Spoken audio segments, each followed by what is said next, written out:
Sir, इनकी हालत बिगड़ती जा रही है, हमें जल्दी पहुंचना होगा। सरदार! सरदार! ज्यादा वक्त नहीं है उसके पास। बचा सकते तो बचा लो।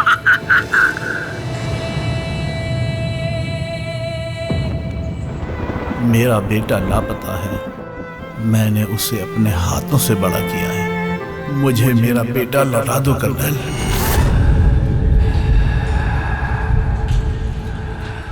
सरदार मेरा सब कुछ है, मेरी जिंदगी की कमाई है।